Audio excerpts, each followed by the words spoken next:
Assalamualaikum warahmatullahi wabarakatuh. Jumpa lagi dengan saya, Desi Eliana, pada mata kuliah dasar epidemiologi topik keempat, yaitu dengan judul ukuran morbiditas dalam epidemiologi.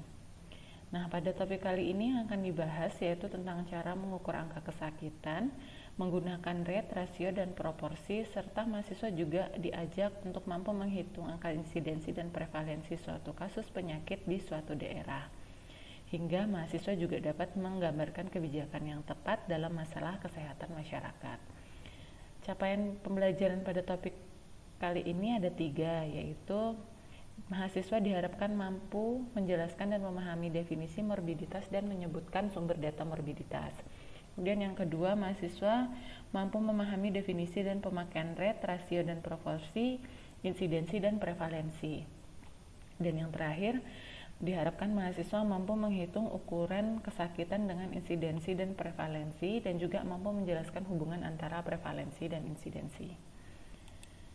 Nah, yang akan kita bahas dalam pertemuan kali ini yaitu tentang apa saja sih morbiditas itu, kemudian cara menghitung rate, rasio, dan proporsi, kemudian apa tentang insidensi dan prevalensi, hubungan insidensi dan prevalensi, serta kapan sih sebenarnya perhitungan insidensi dan prevalensi bisa digunakan, kemudian sumber data morbiditas itu dari mana saja, dan latihan-latihan soal.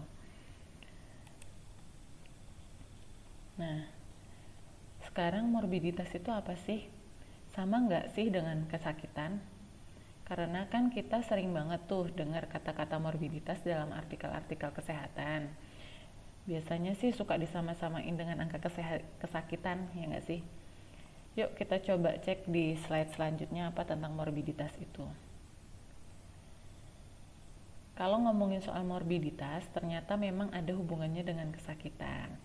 Jadi, setiap gangguan di dalam fungsi maupun struktur tubuh seseorang dianggap sebagai penyakit.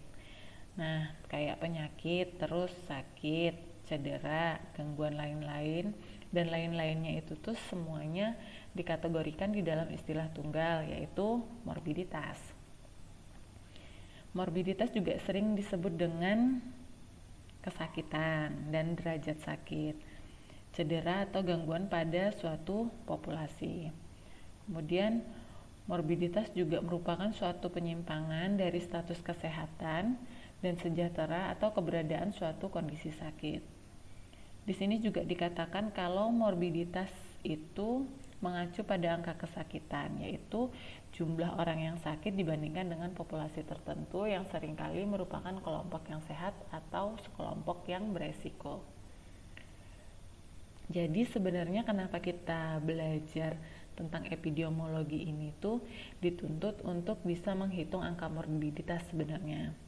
Ya karena ukuran morbiditas itu emang penting banget digunain agar kita bisa menggambarkan keadaan kesehatan secara umum. Terus mengetahui keberhasilan program pemberantasan penyakit dan sanitasi lingkungan, serta kita juga bisa memperoleh gambaran pengetahuan penduduk terhadap pelayanan kesehatan. Angka morbiditas ini tuh sebenarnya indeks kesehatan yang sangat penting untuk menentukan derajat kesehatan masyarakat. Oke, kita masuk ke ukuran-ukuran yang banyak digunakan dalam menentukan morbiditas. Di sini ada rate, rasio, dan proporsi. Kita bahas satu-satu dulu. Yang pertama yaitu rasio. Rasio di sini adalah gambaran hubungan dua angka dalam bentuk A berbanding dengan B atau A per B dikali dengan K.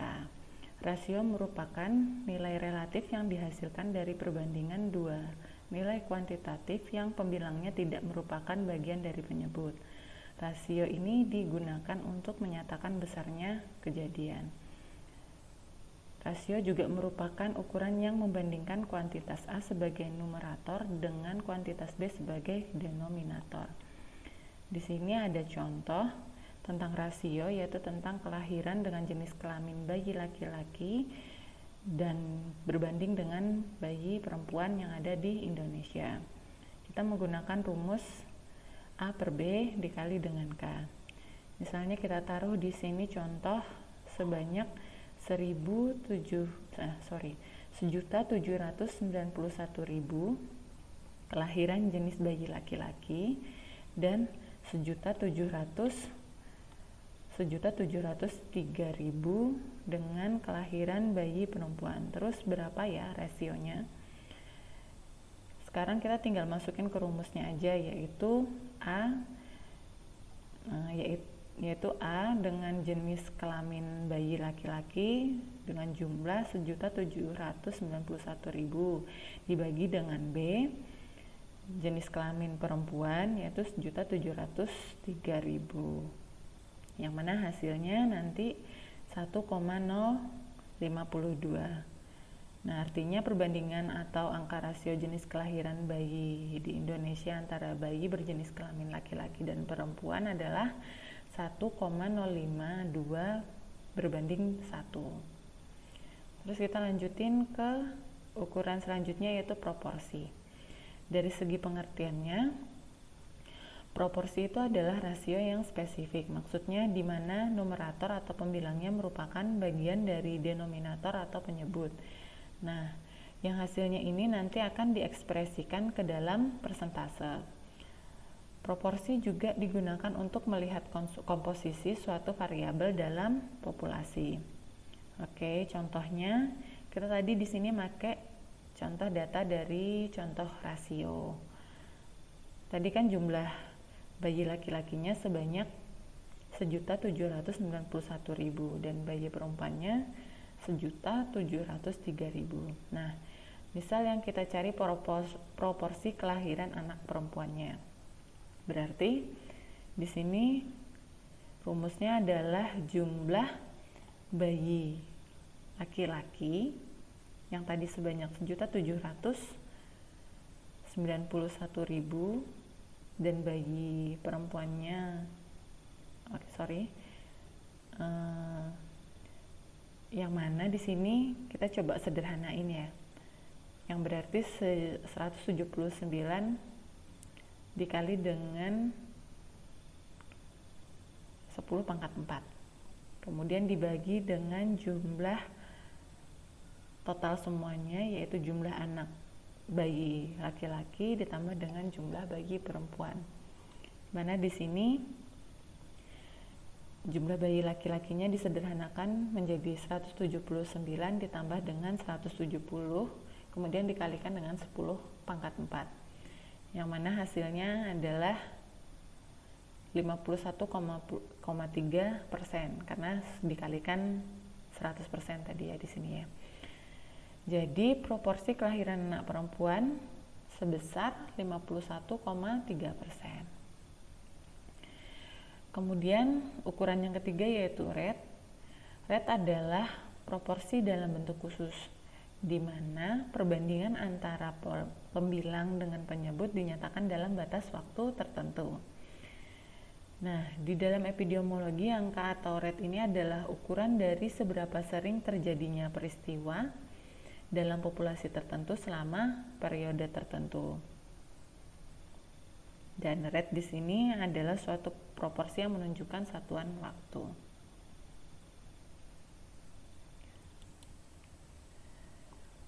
Nah, kalau dari pengertiannya tadi, rate itu adalah suatu proporsi yang menunjukkan satuan waktu.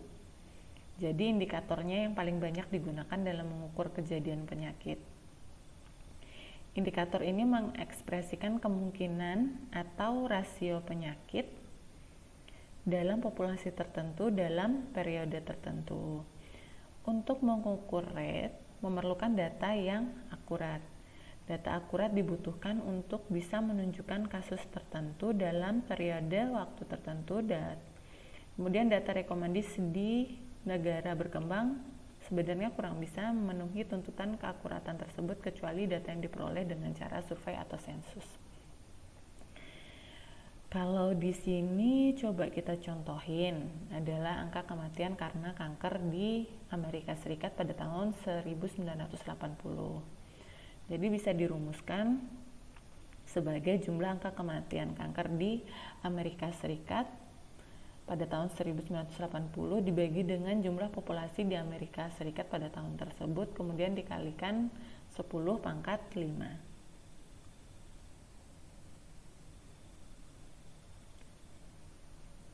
ada beberapa yang kita perhatikan juga, yaitu misalnya kita mau menemukan angka kematian kanker. Yang kita butuhkan yaitu berarti data jumlah kematian penyakit karena kanker sebagai pembilangnya dan jumlah populasi di rentang waktu yang sama sebagai penyebutnya.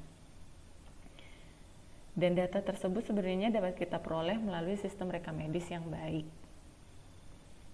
Kalau dalam contoh kan di Amerika Serikat, di sana kita ketahui hampir seluruh kematian di Amerika Serikat itu bisa diketahui penyebab dan tanggal kematiannya karena pencatatannya sudah baik ya. Nah, gimana dengan di Indonesia?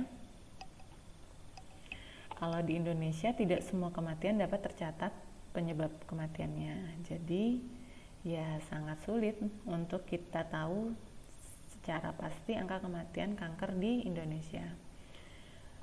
Pencatatan yang cukup baik di Indonesia biasanya ada di pelayanan kesehatan, yang artinya pasien meninggal yang tercatat akibat penyakit kanker cuma pasien-pasien yang datang ke pelayanan kesehatan saja berarti.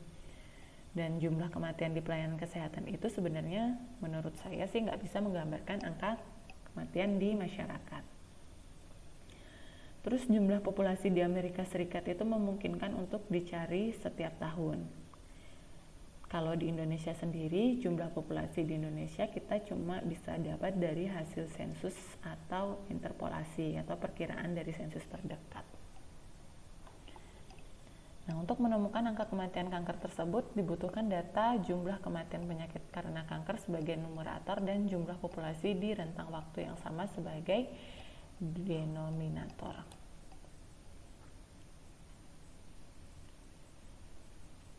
Nah, di dalam epidemiologi, ukuran utama morbiditas itu adalah angka insidensi dan prevalensi. Jadi, setiap kejadian penyakit di kondisi gangguan atau kesakitan yang biasanya kita menghitungnya dengan angka insidensi dan prevalensi, supaya kita bisa memperoleh gambaran keadaan kesehatan masyarakat saat itu. Makanya pencatatan jumlah kasus dan populasinya beberapa saat ini itu sangat penting. Jadi semakin akurat data yang didapat, semakin presisi sama keadaan kesehatan masyarakat saat itu. Jadi kalau misal mau ngambil kebijakan tentang penanganan masalah kesehatan tersebut juga tepat. Nah, jadi cara menghitung insidensi rate itu ada dua jenis. Yang pertama, kita bahas satu. Yang pertama yaitu cumulative rate.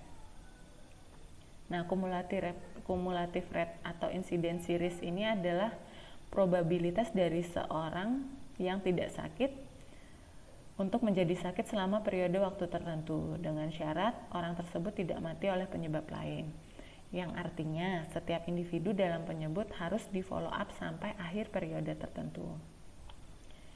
Biasanya perhitungan ini digunakan untuk mengukur serangan penyakit yang pertama kali dirasakan pada orang yang sebelumnya sehat. Jadi misalnya ada seorang yang mengalami gejala penyakit jantung, padahal sebelumnya orang tersebut tidak pernah merasakan sakit jantung.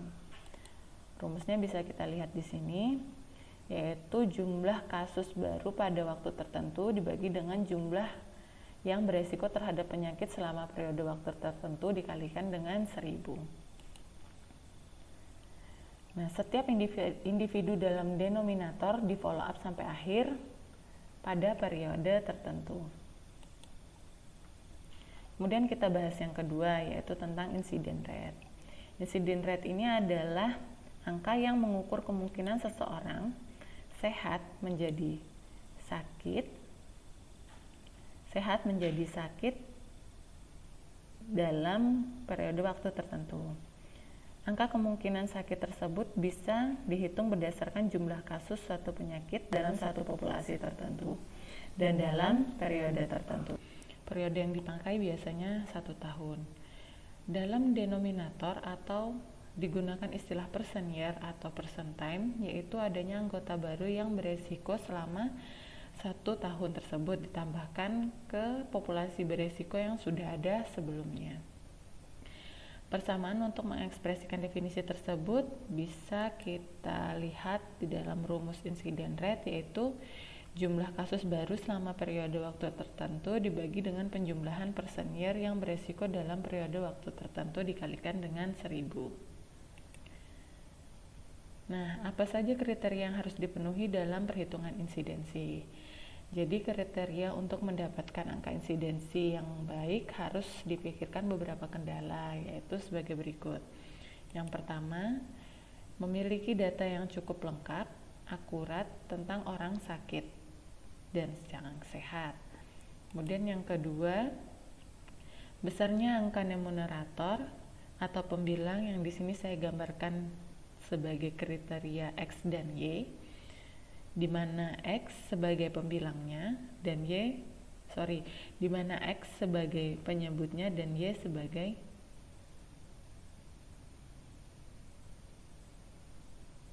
pembilangnya.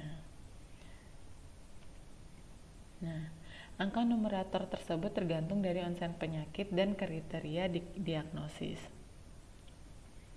Maksudnya adalah onset sakit, yaitu di mana waktu mulai dan waktu menjadi sehat kembali harus terekam dengan baik. Biasanya kita sulit menentukan waktu mulai timbulnya suatu penyakit, terutama untuk penyakit kronis. Misalnya sulit menentukan kapan seseorang menjadi sakit diabetes mellitus misalnya. Misal ada ibu A, sebenarnya dia sudah menderita diabetes mellitus dari usia remaja, tapi dia baru sadar saat dia ada luka yang sulit sembuh dan terus berat badannya menurun drastis. Nah, akhirnya si ibu ini tadi kemudian periksa ke dokter. Hasil pemeriksaan menyatakan si ibu tadi menderita penyakit diabetes mellitus. Dari contoh si ibu ini tadi, kita bisa simpulkan bahwa tidak ada satu catatan medis yang mampu benar-benar mengenali mulainya seorang terkena penyakit kronis, sehingga harus ada kriteria yang jelas tentang onset penyakit. Apakah onset ditetapkan pada saat pasien mengunjungi klinik medis pertama kali, atau saat dirujuk ke pelayanan kesehatan untuk standar diagnosis yang lebih baik, atau saat mulai dilakukannya terapi. Nah, terus misal ada penelitian yang dilaksanakan dalam jangka waktu yang cukup lama, maka diperlukan kriteria diagnosis yang sama pula. Nah, sangat memungkinkan jika kriteria diagnosis itu berubah ya. Misal aja kayak diagnosis tifus abdominalis atau penyakit tifus pada tahun 1980 itu berbeda dengan kriteria diagnosis tifus pada tahun 2000. Nah, perbedaan kriteria diagnosis ini bisa menyebabkan bias penentuan saat seseorang sakit atau sembuh. Terus yang terakhir, denominator, yaitu penyebut. Di sini saya gambarkan sebagai X dan Y, di mana Y sebagai penyebutnya. Untuk penentuan denominator yang paling mudah adalah menggunakan jumlah penduduk di pertengahan tahun. Jadi dengan menggunakan estimasi rata-rata dari jumlah penduduk tersebut, apabila angka kejadian penyakit termasuk tinggi dan atau jumlah penduduknya itu terbatas, maka perlu menggunakan populasi at risk, yaitu hanya menggunakan penduduk yang sehat dan tidak kebal terhadap penyakit tersebut. Kemudian kita akan membahas prevalensi ya. Nah, angka prevalensi adalah angka yang digunakan untuk mengukur jumlah orang dalam satu populasi yang menderita sakit pada waktu tertentu. Nah, hal ini merupakan jumlah kasus yang dihitung pada waktu tertentu, jadi tidak bisa ditentukan di periode waktu tertentu. Rumus umum prevalensi yaitu jumlah kasus penyakit yang ada pada saat tertentu dibagi dengan jumlah populasi pada saat tertentu dikalikan dengan 1000. Dari sini kita tahu bahwa Prevalensi itu tergantung dari dua hal, yaitu insidensi dan durasi atau D. Kalau insidensi di sini I. Jika insidensi dan durasi keduanya stabil dalam jangka panjang, maka formulanya akan menjadi P atau prevalensi sama dengan insidensi dikalikan dengan durasi. Bentuk prevalensi itu ada dua macam. Di sini akan saya jelaskan sekilas saja, yaitu tentang point prevalence. Nah, point prevalence ini pengertiannya adalah prevalensi penyakit pada satu titik waktu tertentu. Bila dalam suatu penyajian tidak disebutkan jenis prevalensinya, maka yang dimaksud umumnya adalah point prevalent, di mana rumusnya di sini adalah number of exciting case at point in time dibagi dengan total population. Kemudian yang kedua yaitu periode prevalence. Nah, periode prevalence di sini didefinisikan sebagai berapa banyak individu yang pernah terkena dan kapan saja selama periode tertentu. Biasanya digunakan pada kasus psikiatri karena sulit menentukan onset penyakit saat sebenarnya timbul penyakit. Angka ini berguna untuk perencanaan, misalnya berapa jumlah tempat tidur yang harus disediakan oleh suatu rumah sakit agar mampu menampung pasien yang akan diopname. Dengan rumusnya di sini adalah number of exciting case during a period of interval dibagi dengan average population. Nah, kapan kita bisa menggunakan perhitungan insidensi? Kita akan menggunakan insidensi untuk studi etiologi karena indikatornya adalah langsung tertuju pada resiko suatu penyakit. Kemudian yang kedua juga perlu diingat bahwa prevalensi yang tinggi tidak sama dengan insidensi yang tinggi. Kemudian yang terakhir, jika insidensi sangat berbeda dengan prevalensi, perlu diperhatikan kemungkinan bias. Sedangkan kapan prevalensi itu bisa digunakan, yaitu saat ada penyakit kronis. Kemudian dapat bermanfaat juga untuk perencanaan kesehatan dan juga merupakan gambaran beban penyakit, yaitu merupakan gambaran perubahan beban dengan poin prevalence.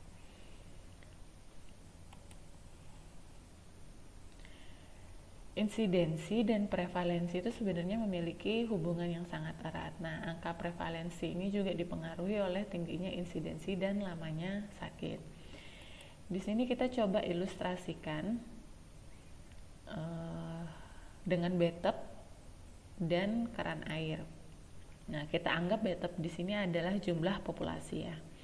Kemudian keran di sini adalah sejumlah orang dengan kasus baru atau jumlah orang yang baru saja sakit.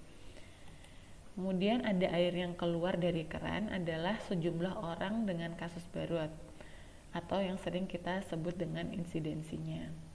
Nah, jika air ini keluar dari keran dan masuk ke dalam bathtub, maka bathtub akan terisi penuh dengan air. Yang mana di sini kita artikan sebagai prevalensi.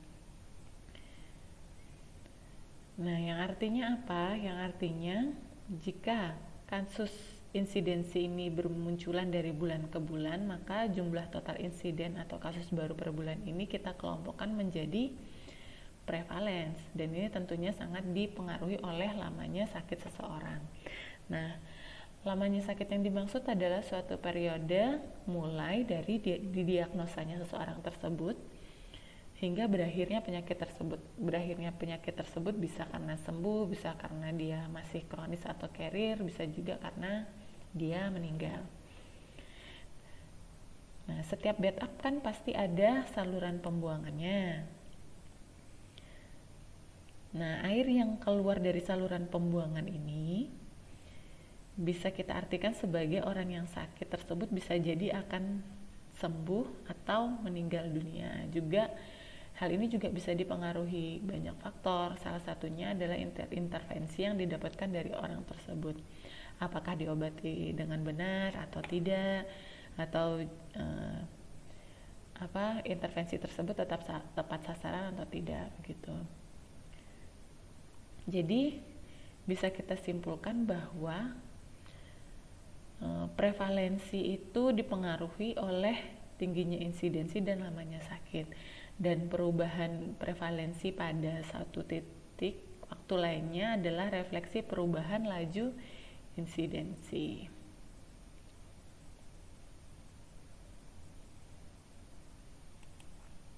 Nah, dari ilustrasi yang saya sebutkan tadi, yang saya jelaskan tadi, insidensi dan prevalensi itu hanya berlaku jika memenuhi dua syarat. Yang pertama adalah nilai insidensi dalam waktu yang cukup lama bersifat konstan.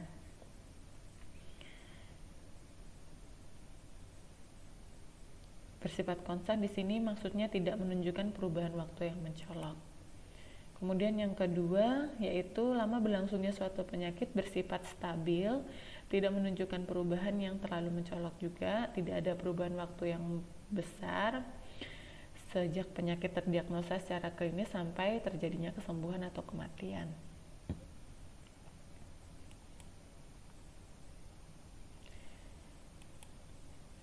Transisi epidemiologi. Nah, kita di sini coba membahas tentang transisi epidemiologi ya. Secara pengertian, transisi epidemiologi itu adalah perubahan distribusi dan faktor-faktor penyebab terkait yang melahirkan masalah epidemiologi yang baru, yang ditandai dengan perubahan pola frekuensi penyakit. Nah, pertama kali transisi epidemiologi ini tuh dikeluarkan oleh seorang pakar demografi, yaitu Abdul Omran pada tahun 1971. Nah, model transisi morbiditas dalam epidemiologi ini untuk negara berkembang atau seperti negara Indonesia sering disebut the age of a triple health burden, yang ditandai dengan 3 hal. Yang pertama yaitu masalah kesehatan klasik yang belum terselesaikan seperti penyakit menular. Yang kedua kemudian munculnya masalah kesehatan yang baru, dan yang ketiga pelayanan kesehatan yang tertinggal. Nah, sumber data morbiditas itu dapat kita peroleh dari banyak hal, misalnya sumber data laporan penyakit menular, kemudian catatan klinis atau catatan medis rumah sakit, kemudian data dari organisasi managed care, kemudian perunutan, pencatatan dan registrasi, pencatatan dan komputerisasi, serta survei status kesehatan masyarakat. Nah, kita coba mencontohkan di sini sebagai contoh insidensi ya.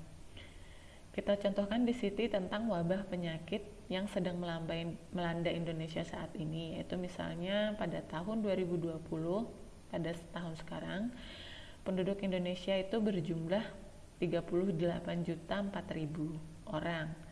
Terus pada bulan Maret ditemukan 1.528 orang positif COVID. Kemudian pada bulan April itu ditemukan 10.118 positif COVID.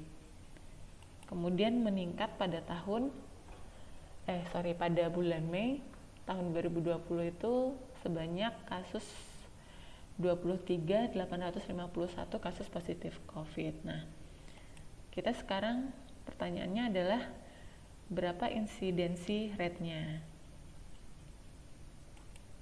Kita coba ingat-ingat lagi ya tentang incident rate. Incident rate itu kan angka yang mengukur kemungkinan seseorang sehat menjadi sakit selama periode waktu tertentu, atau bisa juga ditemukan kasus baru. Kalau dalam contoh kasus ini misalnya adalah kasus COVID-19, terus ditemukan pada bulan Maret sampai Mei pada tahun 2020. Rumusnya tadi itu apa? Jumlah kasus baru selama periode waktu tertentu dibagi dengan penjumlahan person years yang berisiko dalam periode tertentu. Nah, jumlah kasus baru di sini artinya kasus COVID di bulan Maret itu ditambah dengan bulan Maret ditambah dengan bulan April, kemudian ditambah dengan bulan Mei. Terus dibagi dengan jumlah penduduk pada tahun 2020, lalu dikalikan 100%. Terus didapatkan hasilnya adalah 0,00934033. Ternyata insiden rate-nya adalah 0,00093433. Ini juga sangat penting ya untuk membaca, untuk mengambil kebijakan apa aja yang bisa diambil untuk kasus COVID ini. Oke. Dari materi yang saya jelaskan tadi bisa kita simpulkan bahwa morbiditas mengacu pada angka kesakitan. Pengukuran morbiditas juga penting dilakukan untuk menentukan derajat kesehatan masyarakat. Oke, baiklah. Rangkuman tadi itu menutup penjelasan saya di topik keempat ini. Saya harap setelah ini mahasiswa atau mahasiswa sekalian bisa menghitung tentang ukuran morbiditas dalam epidemiologi ya. Soalnya ini sangat penting karena sebagai calon sarjana kesehatan masyarakat, Anda sekalian pasti akan diminta pendapatnya tentang masalah kesehatan masyarakat yang dihadapin saat itu. Ya misal seperti saat sekarang ini, keren aja gitu jika kalian bisa menjelaskannya apabila ada tetangga atau kerabat yang masih awam tentang masalah kesehatan yang dihadapin saat itu, terus kalian sudah bisa menjelaskannya dengan secara detail. Dan selamat belajar, jangan menyerah. Kata penutup dari saya, belajar tidak mengenal tempat dan waktu. Tidak ada yang menjenuhkan dari ilmu kesehatan masyarakat ketika kita emang benar-benar paham dan mendalami keilmuan tersebut. Sekian dari saya, sampai jumpa di topik selanjutnya. Akhir kata, wassalamualaikum warahmatullahi wabarakatuh.